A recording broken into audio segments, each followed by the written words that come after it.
Hey YouTube. So continuing on the conversation in regards to setting up business or coaching and mentoring was the parallels.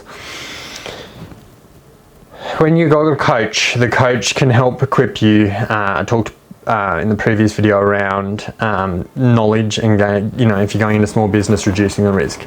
And as a coach, they can provide you the resources and the tools to be able to bring down that risk factor, which increases your chances of success in that field.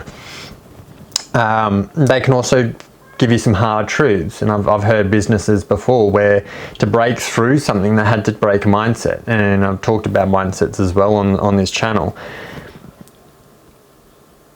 A lot of the time, I think most businesses fail because pricing, and we often undervalue or underestimate what we're worth. We underestimate what the market will pay for something, and we want to be liked. They're like the human sort of requirements or needs, and so we underprice ourselves, which then makes it so it's harder for us to achieve the business success we're seeking, and we end up sort of losing out.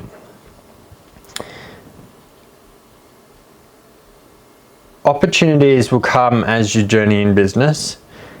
So starting, you don't need to have 100 people waiting out, at the door to come into your business. And I think sometimes people underestimate, we worry about how people are perceiving the business. We go, I need to have a shop front and I need to have 30 staff and and it's an image. Yet a lot of people, if you're a one-man band, you're a small business, you're starting out, you're working out of your backyard or out of an office room, people almost prefer that because they get behind the little people. If you've got the product, you've got the service, you've got the skill set, you're offering a good product, even price, more often than not, people will pay a premium for you because they want to help their local whatever provider. And I think that's the hugest mistake that people make, is that they fear the big dogs.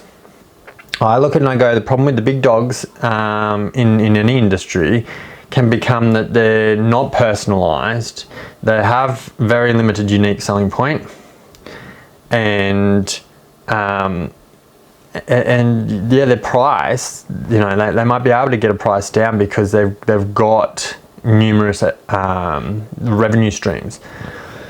So generally, I guess this has gone more down coaching, and this is the stuff that I work on with my clients, is work out your personal skill set and then work out how you can take that and build a business around it. And then when it comes to the pricing strategy, is then work out how your break-even point is really what it comes down to. And I think, get a good SEO group.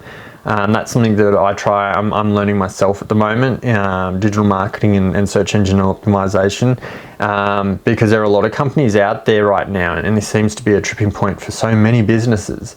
There's so many companies offering it and trying to force them. They force themselves on me. Oh, you're not ranked number 1 on Google. That's fantastic. That's not necessarily my goal or my plan. And they offer these packages. And I've seen a lot of reviews or feedback in videos from experts in the field. And they've been jibbed by these groups because they're offshore and they'll take your money and they'll offer you nothing and they're not going to get you ranked. And they'll make excuses and whatnot to why. I'm looking at that as a gap in the market that I here locally can provide a service to my colleagues, my customers, my clients, to provide them the support they need to get SEO'd locally, where there's a door they can bang on if they need to. And I think quite often that's the problem when we go abroad. The other biggest thing when it comes to businesses is time management. A lot of them have seen in the past that being self-employed means that they have full control, and rather than necessarily finishing up jobs earlier and then stacking the rest of their day to clear up tomorrow, for instance, to make it so that tomorrow they've got more time, they just take the time off. And don't get me wrong, there is a time and a place for that. Doing my electrical business, my father taught me you got to ride the waves. So, you know, there's the peaks and the troughs, and so you got to enjoy it whilst it's quiet, because once it gets busy, it curves the other way and you flat knackers and you get exhausted, but then it's going to dip again. And so you got to ride those waves.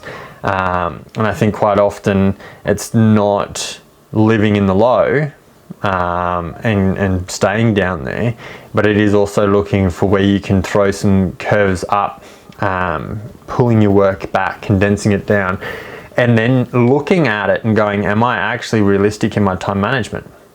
Maybe your scheduling of your jobs needs a review.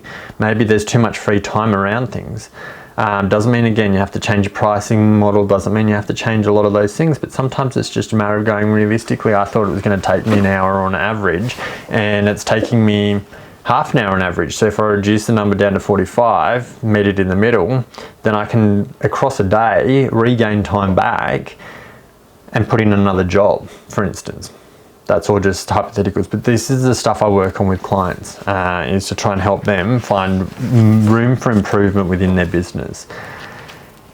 If you've enjoyed the video, if you can, hit me up.